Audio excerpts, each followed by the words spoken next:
بسم اللہ الرحمن الرحیم، اللہ کے نام سے شروع جو بہت مہربان اور نہایت رحم کرنے والا ہے۔ سورہ احزاب کی ہماری 31 آیات ہوگی تھی، آج ہم آیت نمبر 32 سے شروع کرتے ہیں۔ یا نساء النبی، اے نبی کی بیویوں، لستن، تم نہیں ہو، کاحد، کسی ایک کی طرح، من النساء، عورتوں میں سے، ان اگر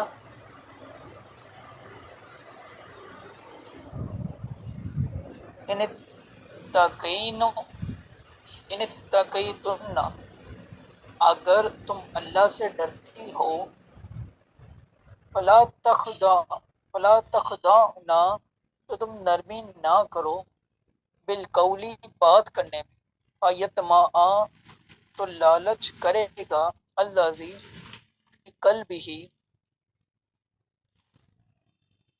الذی فی قلبہ، وہ جس کے دل میں مرض، بیماری ہے، اور قلنا، تم کہو، قولا معروفا، اچھی بات۔ اور محاورہ ترجمہ دیکھتے ہیں۔ اے نبی کی بیویوں، تم اور عورتوں جیسی نہیں ہو، اگر تم اللہ سے ڈرتی ہو تو بات کرنے میں ایسی نرمی نہ کرو کہ دل کا مریض آدمی کچھ لالچ کرے اور تم اچھی بات کہو۔ اس آیت کی تفسیر دیکھتے ہیں۔ یا نساء النبی، لستن کاحد من النساء، اے نبی کی بیویوں، تم اور عورتوں جیسی نہیں ہو، یعنی اے میرے حبیب صلی اللہ تعالیٰ علیہ وسلم کی بیویوں، تم فضیلت اور شرف میں اور عورتوں جیسی نہیں ہو، کیونکہ تم سید المرسلین صلی اللہ تعالیٰ علیہ وسلم کی ازواج اور تمام مومنوں کی مائیں، اور تمہیں میرے حبیب صلی اللہ علیہ وسلم سے خاص قرب حاصل ہے، اور جب تمہاری قدر اتنی اعلیٰ اور تمہارا رتبہ اتنا عظیم ہے تو یہ بات تمہاری شان کے لائق نہیں کہ تم دنیا کی زینت اور آرائش کا مطالبہ کرو۔ حضرت عبداللہ بن عباس رضی اللہ تعالیٰ عنہما اس آیت کی تفسیر میں فرماتے ہیں، اس سے مراد یہ ہے کہ اے میرے حبیب صلی اللہ علیہ وسلم کے ازواج مطہرات، میری بارگاہ میں تمہاری قدر دوسری نیک خواتین کی قدر جیسی نہیں ہے، بلکہ تم میری بارگاہ میں زیادہ عزت والی ہو، اور میرے نزدیک تمہارا ثواب زیادہ ہے۔ حضور پر نور صلی اللہ علیہ وسلم چاہتے تو انتہائی شاہانہ زندگی گزار سکتے تھے اور اپنی ازواج مطہرات رضی اللہ تعالیٰ عنہن کو دنیا کی تمام راحتیں اور آسائشیں فراہم کر سکتے تھے، لیکن آپ صلی اللہ تعالیٰ علیہ وسلم دنیا کی اس نعمتوں اور آسائشوں کی طرف رغبت نہ رکھتے تھے، اور آپ صلی اللہ علیہ وسلم نے ارشاد فرمایا تھا کہ میں دنیا سے نہیں ہوں اور دنیا مجھ سے نہیں، اس لیے آپ کے ساتھ انتہائی قرب رکھنے والوں کی شان کے لائق بھی یہی تھا کہ وہ بھی دنیا کی طرف راغب نہ ہو۔ پھر ازواج مطہرات رضی اللہ تعالیٰ عنہا نے دنیا سے بے رغبتی اور زہد و قناعت کا ایک ایسا شاندار مظاہرہ فرمایا، اس کا اندازہ ام المومنین حضرت عائشہ صدیقہ رضی اللہ عنہا کے درج ذیل دو واقعات سے لگایا جا سکتا ہے۔ عائشہ صدیقہ رضی اللہ عنہا کے پاس بیت المال سے 80,000 درہم آئے تو آپ نے اپنی کنیزہ کو وہ درہم تقسیم کرنے کا حکم دیا۔ کنیز نے ایک ہی مجلس میں سارے درہم تقسیم کر دیے۔ جب فارغ ہوئی تو عائشہ صدیقہ رضی اللہ عنہا نے اس سے کوئی چیز مانگی جس سے وہ روزہ افطار کر لیں، تو کنیز کو گھر میں کوئی ایسی چیز نہ ملی جسے عائشہ صدیقہ رضی اللہ عنہا روزہ افطار کر لیتی۔ دوسرا واقعہ ابو سعید رضی اللہ تعالی عنہ فرماتے ہیں، ایک شخص ام المومنین عائشہ صدیقہ رضی اللہ عنہا کی بارگاہ میں حاضر ہوا، اس وقت آپ اپنا نکاح سی رہی تھی۔ اس نے عرض کی، اے ام المومنین رضی اللہ عنہا، کیا اللہ تعالیٰ نے مال و دولت کی فراوانی نہیں فرما دی؟ آپ رضی اللہ عنہا نے فرمایا، چھوڑو ان باتوں کو، میرے نزدیک وہ نیک کپڑوں کا حقدار نہیں جو پرانے کپڑے استعمال نہ کرے۔ اللہ تعالیٰ ازواج مطہرات رضی اللہ عنہن کے زہد و قناعت کا صدقہ مسلمان مردوں اور عورتوں کو بھی زہد و قناعت اور دنیا سے بے رغبتی کی دولت نصیب فرمائے، آمین۔ ان اتقیتن، اگر تم اللہ سے ڈرتی ہو، آیت کے اس حصے میں ازواج مطہرات کو ایک ادب کی تعلیم دی گئی ہے۔ اگر تم اللہ تعالیٰ کے حکم کی اور رسول کریم صلی اللہ علیہ وسلم کی رضا کی مخالفت کرنے سے ڈرتی ہو، جب کسی ضرورت کی بنا پر غیر مرد سے اسے پردہ گفتگو کرنی پڑ جائے تو اس وقت ایسا انداز اختیار کرو جس لہجے میں نزاکت نہ آنے پائے اور بعد میں نرمی نہ ہو، بلکہ انتہائی سادگی سے بات کی جائے۔ اگر دین و اسلام کی نیکی کی تعلیم اور واعظ و نصیحت کی بات کرنے کی ضرورت پیش آئے تو ابھی نرم اور نازک لہجے میں نہ ہو۔ علامہ احمد ساوی رحمۃ اللہ علیہ فرماتے ہیں ازواج مطہرات رضی اللہ عنہا امت کی مائیں ہیں، اور کوئی شخص اپنی ماں کے بارے میں بری اور شہوانی سوچ رکھنے کا تصور تک نہیں کر سکتا۔ اس کے باوجود ازواج مطہرات رضی اللہ عنہا کو بات کرتے وقت نرم لہجے اپنانے سے منع کیا گیا تاکہ جو لوگ منافق ہیں وہ کوئی لالچ نہ کر سکے، کیونکہ ان کے دل میں اللہ تعالیٰ کا خوف نہیں ہوتا، جس کی بنا پر ان کی طرف سے کسی برے لالچ کا اندیشہ تھا۔ اس لیے نرم لہجے اپنانے سے منع کر کے یہ ذریعہ ہی بند کر دیا۔ اس سے واضح ہوا کہ جب ازواج مطہرات رضی اللہ عنہا کے لیے یہ حکم ہے تو بقیہ کے لیے یہ حکم کس قدر زیادہ ہوگا کہ دوسروں کے لیے تو فتنوں کے مواقع اور زیادہ ہیں۔ اس آیت سے معلوم ہوا کہ اپنی عفت اور پارسے کی حفاظت کرنے والی خواتین کی شان کے لائق یہی ہے جب انہیں کسی ضروری مجبوری اور حاجت کی وجہ سے کسی غیر مرد کے ساتھ بات کرنی پڑ جائے تو ان کے لہجے میں نزاکت نہ ہو، آواز میں نرمی اور لچک نہ ہو، بلکہ ان کے لہجے میں اجنبیت ہو اور آواز میں بیگانگی ظاہر ہو، تاکہ سامنے والا کوئی برا لالچ نہ کر سکے اور اس کے دل میں شہوت پیدا نہ ہو۔ جب سید المرسلین صلی اللہ تعالیٰ علیہ وسلم کے زیر سایہ زندگی گزارنے والی امت کی ماؤں اور عفت و عصمت سب سے زیادہ محافظ مقدس خواتین کو یہ حکم ہے کہ وہ نازک لہجے اور نرم انداز سے بات نہ کریں تاکہ شہوت پرستوں کو لالچ کا کوئی موقع نہ ملے۔ دیگر عورتوں کے لیے جو حکم ہوگا اس کا اندازہ ہر عقل مند انسان آسانی سے لگا سکتا ہے۔ دین اسلام کو یہ اعزاز حاصل ہے، اس نے پاکیزہ معاشرے کے قیام کے لیے جو چیزیں اس راہ میں بڑی رکاوٹ ہے انہیں ختم کرنے کے لیے انتہائی آسان، احسن اور مؤثر اقدامات کیے ہیں۔ فحاشی، عریانی اور بے حیائی پاکیزہ معاشرے کے لیے زہر قاتل کی حیثیت رکھتے ہیں۔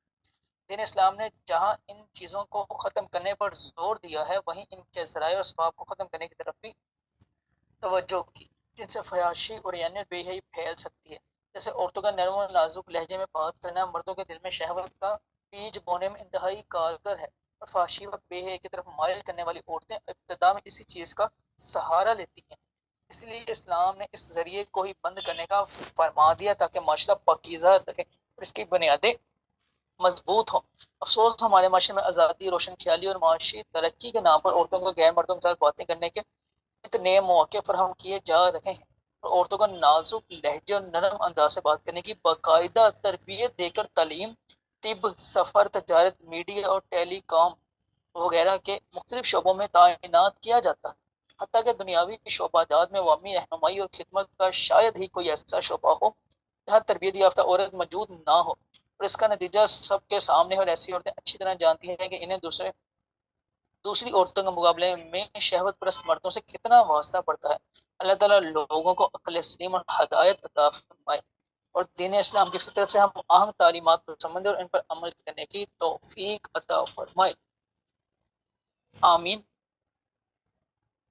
اس آیت سے ایک اہم بات یہ بھی معلوم ہوئی کہ کسی بھی طرح کا نقصان جیسے نیک اعمال کی بربادی، معاشرتی اقدار کی تباہی، جان و مال وغیرہ کی ہلاکت سے بچنے کے لیے ان اسباب اور ذرائع کو ختم کرنا انتہائی اہمیت کا حامل ہے جو نقصان کی وجہ سے وجہ بنتے ہیں۔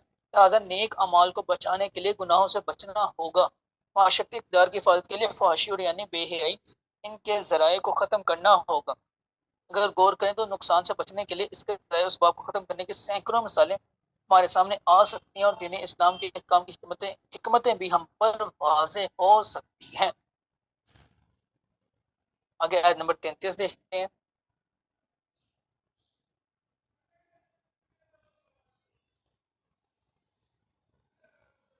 اور کرنا ٹھہری رہو فی بیوتی کننا، اپنے گھروں میں، اور لا تبرجنا بے پردہ نہ رہو، تبرج الجاہلیت الاولی جیسے پہلی جاہلیت کی بے پردگی، اور اقیمنا قائم رکھو الصلاۃ نماز، وآتینا تین الزکات اور ادا کرو زکات، واتینا اور اطاعت کرو اللہ و رسولہ اللہ اور اس کے رسول کی، انما صرف یرید چاہتا ہے اللہ اللہ لیذہبا کہ وہ دور کر دے انکم الرجسا انکم تم سے رجسا ہر نپاکی، اہل البیتی نبی کے گھر والوں، اور یطہرکم پاک کر دے تمہیں تطہیرن خوب پاک کرنا، اور اپنے گھروں میں ٹھہری رہو اور بے پردہ نہ رہو جیسے پہلی جہالت کی بے پردگی، اور نماز قائم رکھو اور زکوٰۃ دو اور اللہ اور اس کے رسول کا حکم مانو۔ اے نبی کے گھر والوں، اللہ تو یہی چاہتا ہے کہ تم سے ہر ناپاکی دور فرما دے اور تمہیں پاک کر کے خوب صاف ستھرا کر دے۔ آیت نمبر 33 کی تفسیر دیکھتے ہیں۔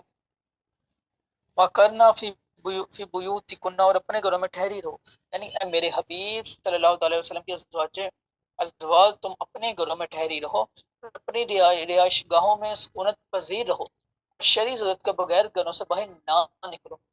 یاد رہے کہ اس آیت میں خطاب اگرچہ ازواج مطہرات رضی اللہ تعالیٰ عنہن کو ہے، لیکن اس حکم میں دیگر عورتیں بھی داخل ہیں۔ ازواج مطہرات رضی اللہ تعالیٰ عنہن نے اس حکم پر کس حد تک عمل کیا، اس کی ایک جھلک ملاحظہ ہو۔ چاچا امام محمد بن سیرین رحمۃ اللہ تعالیٰ علیہ فرماتے ہیں، مجھے بتایا گیا نبی کریم صلی اللہ علیہ وسلم کی زوجہ مطہرہ حضرت سودا رضی اللہ عنہا سے کہا گیا، آپ کو کیا ہو گیا کہ آپ نہ حج کرتی ہیں نہ عمرہ کرتی ہیں؟ انہوں نے جواب دیا، میں نے حج بھی کیا ہے اور عمرہ بھی کیا ہے، اللہ تعالیٰ نے مجھے حکم دیا ہے کہ میں گھر میں رہوں۔ اللہ عز و جل کی قسم میں دوبارہ گھر سے نہیں نکلوں گی۔ راوی کا بیان ہے کہ اللہ عز و جل کی قسم اپنے دروازے سے باہر نہ آئی یہاں تک کہ وہاں سے آپ کا جنازہ ہی نکالا گیا۔ اللہ تعالیٰ ہماری ماں کے درجات بلند فرمائے اور مسلمان خواتین کو ان کی سیرت پر عمل کرنے کی توفیق عطا فرمائے۔ اللہ تعالیٰ نے عورتوں کو یہ حکم ارشاد فرمایا ہے کہ وہ اپنے گھروں میں ٹھہری رہا کریں اور شرعی ضرورت و حاجت کے بغیر اپنے گھر سے باہر نہ نکلیں۔ اور نبی کریم صلی اللہ علیہ وسلم نے عورتوں کے اس عمل کی فضیلت بھی بیان فرمائی، چنانچہ انس رضی اللہ عنہ فرماتے ہیں، عورتیں رسول اللہ صلی اللہ علیہ وسلم کی بارگاہ میں حاضر ہوئیں اور انہوں نے عرض کی، یا رسول اللہ صلی اللہ تعالیٰ علیہ وآلہ وسلم، مرد اللہ تعالیٰ کی راہ میں جہاد میں شریک ہو کر فضیلت لے گئے اور ہمارا تو کوئی ایسا عمل نہیں جسے بجا لا کر ہم مجاہدین کا درجہ پا سکیں۔ حضور اکرم صلی اللہ تعالیٰ علیہ وسلم نے ان سے ارشاد فرمایا، تم میں سے جو اپنے گھر میں ٹھہری رہے وہ ان مجاہدین کا درجہ پائے گی جو اللہ تعالیٰ کی راہ میں جہاد کرتے ہیں۔ اس روایت سے ہمارے معاشرے کے ان عورتوں کو سبق حاصل کرنا چاہیے جو بلا ضرورت شرعی گھروں سے باہر نکلتی اور گھومتی پھرتی ہیں اور بازاروں کی رونق بنی رہتی ہیں۔ اگر یہ عورتیں گھروں میں رہیں تو ان کو اللہ عز و جل کی راہ میں جہاد کرنے والے مجاہدین کی طرح ثواب ملے۔ یاد رہے کہ دین اسلام میں عورت کو گھر میں ٹھہری رہنے کا جو حکم دیا گیا ہے، اس سے مقصود ہی ہرگز نہیں کہ دین اسلام عورتوں کے لیے یہ چاہتا ہے کہ جس طرح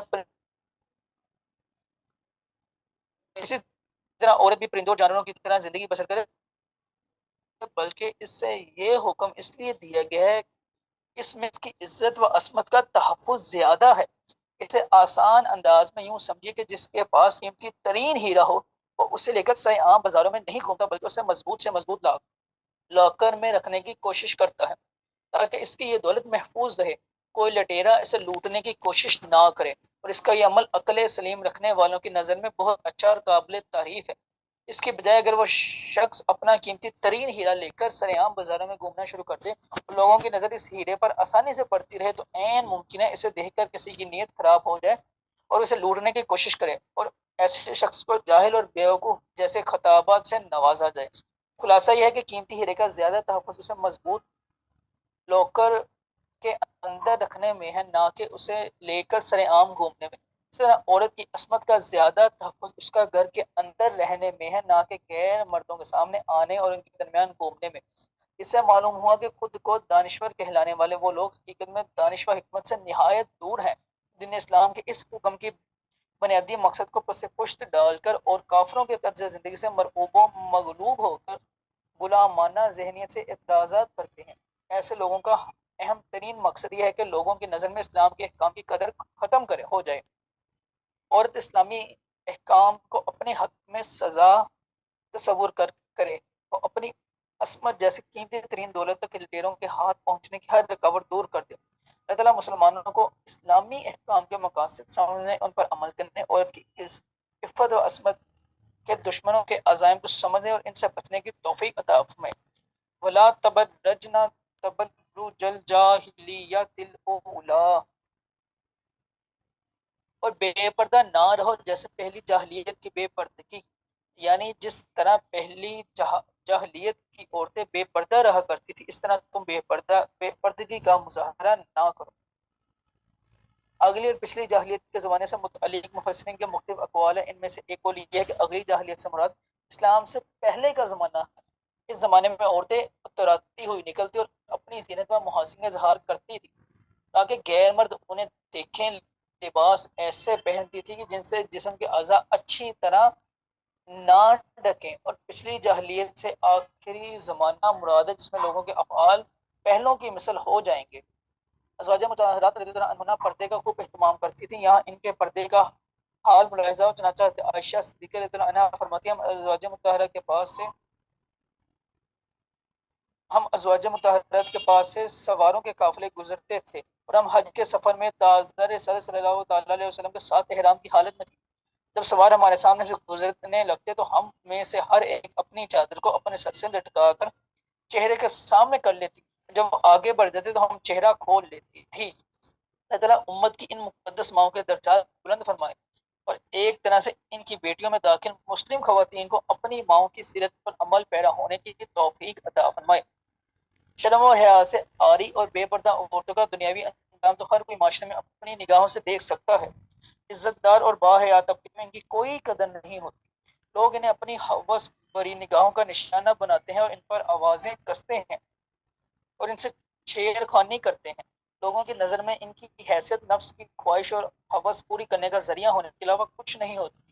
یہی وجہ ہے کہ ہوس پوری ہو جانے کے بعد وہ عورت سے تعلق ہو جاتے ہیں اور بہت سے لوگوں نے دیکھا ہوگا کہ ایسی عورت خود طرح طرح کے خطرناک امراض کا شکار ہو جاتی ہے اور آخرکار عبرتناک موت سے دو چار ہو کر قبر کی اندھیری نگری میں چلی جاتی ہے. یہ تو ان کا دنیاوی انجام ہے. اب یہاں ایسی عورتوں کا اخروی انجام بھی ملاحظہ ہو. حضرت ابو ہریرہ رضی اللہ عنہ سے روایت ہے رسول کریم صلی اللہ تعالی علیہ وسلم نے ارشاد فرمایا کہ جہنمیوں کی دو قسمیں ایسی ہیں جنہیں میں نے اپنے زمانے میں نہیں دیکھا بلکہ وہ میرے بعد والے زمانے میں ہوں گی.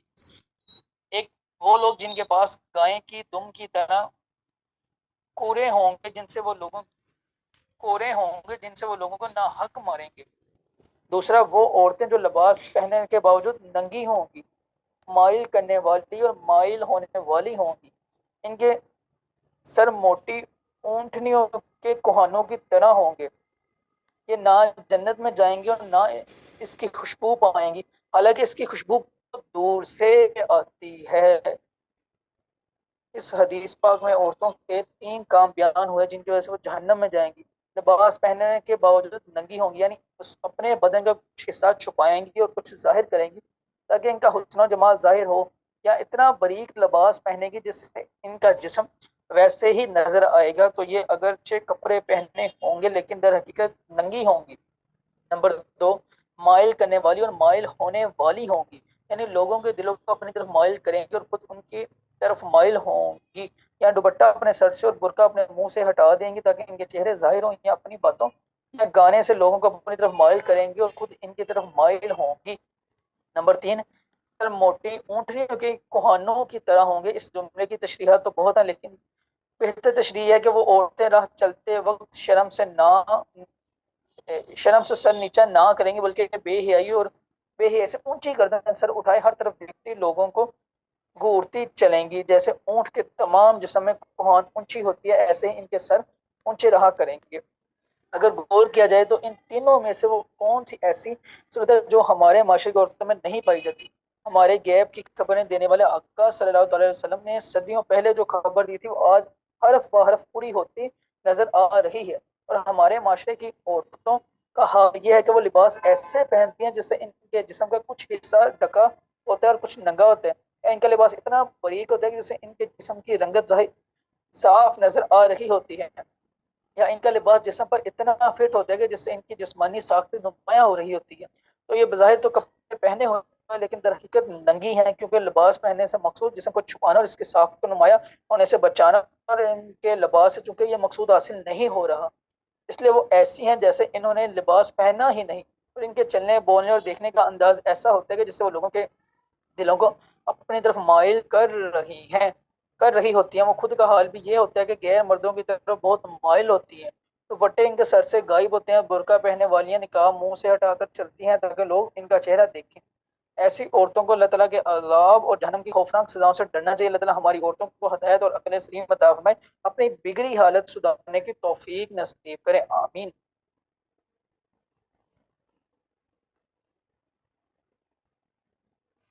یاد رہے کہ ایک باعزت اور حیادار عورت کے لیے اس کی عصمت سب سے قیمتی چیز ہے، اور ایسی عورت کے نزدیک اپنی عصمت کی اہمیت اتنی زیادہ ہوتی ہے وہ اسے لٹنے سے بچانے کے لیے اپنی جان تک قربان کر دیتی ہے. ہر عقلمند انسان یہ بات اچھی طرح جانتا ہے کہ وہ جو چیز جتنی کی زیادہ قیمتی ہوتی ہے اس کی حفاظت کا اتنا ہی زیادہ اہتمام کیا جاتا ہے، حتیٰ کہ ان تمام اسباب اور ذرائع کو ختم کرنے کی بھرپور کوشش کی جاتی ہے جو قیمتی ترین چیز کے لوٹنے کا سبب بن سکتے ہیں. دین اسلام میں چونکہ عورت کی عصمت کی اہمیت اور قدر انتہائی زیادہ ہے، اس لیے دین اسلام میں اس کی حفاظت کا بھی بھرپور اہتمام کیا گیا ہے. جیسے دین اسلام میں عورتوں کو ایسے احکام دیے گئے ہیں جن پر عمل نہ کرنا عورت کی عزت کے لیے خطرناک ہو سکتا ہے. مثلاً عورتوں نیز مردوں کو حکم دیا گیا کہ وہ اپنی نگاہیں کچھ نیچی رکھیں. عورتوں سے فرمایا کہ اپنی چادروں کا ایک حصہ اپنے منہ پر ڈالے رکھیں، اپنے دوپٹے اپنے گریبانوں پر ڈالے رکھیں. نیز دور جاہلیت میں جیسے بے پردگی ہوا کرتی تھی ویسی بے پردگی نہ کرے. زمین پر اپنے پاؤں اس لیے زور سے نہ مارے کہ ان کی زینت کا پتہ چل جائے جو انہوں نے چھپائی ہوئی ہے. غیر مردوں کو اپنی زینت نہ دکھائیں، اپنے گھروں میں ٹھہری رہیں. غیر مرد سے کوئی بات کرنے کی ضرورت پڑ جائے تو نرم و نازک لہجے اور انداز میں بات نہ کرے وغیرہ. پھر عورتوں کی عزت و عظمت بیان کرنے کے لیے قرآن میں فرمایا گیا کہ جو لوگ پاک دامن عورت پر بدکاری کی تہمت لگائیں اور اسے شرعی طریقے سے ثابت نہ کر سکے تو انہیں 80 کوڑے لگائے جائیں، ان کی گواہی کبھی نہ مانی جائے، اور یہ لوگ فاسق ہیں.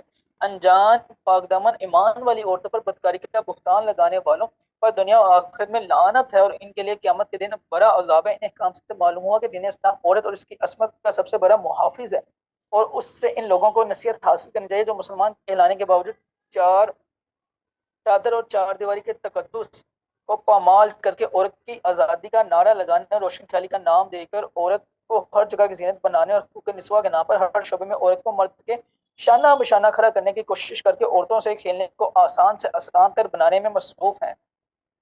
اور ان عورتوں کو بھی نصیحت حاصل کرنی چاہیے جو اپنی عزت و ناموس کے دشمنوں بے علم دانشوروں کی چکنی چپڑی باتوں سے متاثر ہو کر خود کو خطرے پر پیش کرتی ہیں اور خود کو غیر محفوظ بناتی ہیں. اللہ تعالیٰ انہیں ہدایت اور عقل سلیم عطا فرمائے.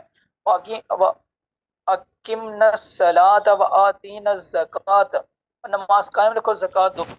یعنی میرے حبیب صلی اللہ علیہ وسلم کی ازواج مطہرہ تم نماز قائم رکھو جو کہ بدنی عبادت کی اصل ہے، اور تمہارے پاس مال ہو تو اس کی زکوٰۃ دو.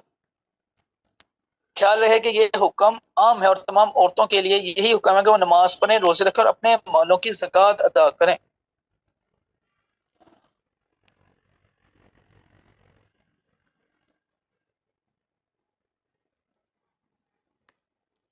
وَأَطِیعْنَا اللَّهَ وَرَسُولَهُ، اور اللہ اور اس کے رسول کا حکم مانو، یعنی تمام احکامات اور ممنوعات میں اللہ تعالیٰ اور اس کے حبیب صلی اللہ علیہ وسلم کی اطاعت کرو. لہٰذا تم میں سے کسی کی شان کے لائق یہ بات نہیں کہ جس چیز کا اللہ تعالیٰ اور اس کے حبیب صلی اللہ علیہ وسلم نے حکم دیا اس کی مخالفت کرو.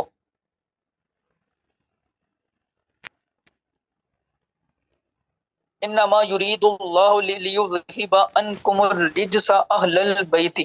اے نبی کے گھر والو، اللہ تو یہی چاہتا ہے کہ تم سے ناپاکی دور فرما دے. یعنی میرے حبیب صلی اللہ علیہ وسلم کے گھر، صلی اللہ تعالیٰ علیہ وسلم کے گھر والوں، اللہ تعالیٰ تو یہی چاہتا ہے کہ گناہوں کی نجاست سے تم کو آلودہ نہ ہو. اس آیت میں اہل بیت سے نبی کریم صلی اللہ علیہ وسلم کی زوجہ مطہرات سب سے پہلے مراد ہیں، کیونکہ آگے پیچھے سارا کلام ہی ان کے متعلق ہو رہا ہے. تو کیا نفوس قدسیہ یعنی خاتون جنت حضرت فاطمہ الزہرا، حضرت علی المرتضیٰ، حسنین کریمین کا اہل بیت میں داخل ہونا بھی دلائل سے ثابت ہے.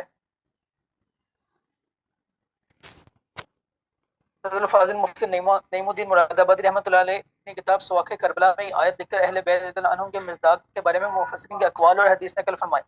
اس کے بعد فرماتے ہیں کہ خلاصہ یہ کہ دولت سرائے اقدس کے سکونت رکھنے والے اس آیت میں داخل ہیں، یعنی زوج مطہرات، کیونکہ وہی اس کے مخاطب ہیں، اور چونکہ اہل بیت نسبی تعلق والوں کا مراد ہونا مخفی تھا، اس لیے سرور عالم صلی اللہ علیہ وسلم نے اپنے اس فعل مبارک جس میں پنتن پاک کو چادر میں لے کر ان کے لیے دعا فرمائی سے بیان فرما دیا کہ مراد اہل بیت سے عام ہے، خواہ بیت مسکن کے اہل ہوں جیسا کہ زوج ازواج، یا بیت نسب کے اہل جیسا کہ بنی ہاشم و مطلب. یہ تھی ہماری آیت کی سورہ احزاب کی آیت نمبر 32 اور 33 اور ان کی تفسیر. باقی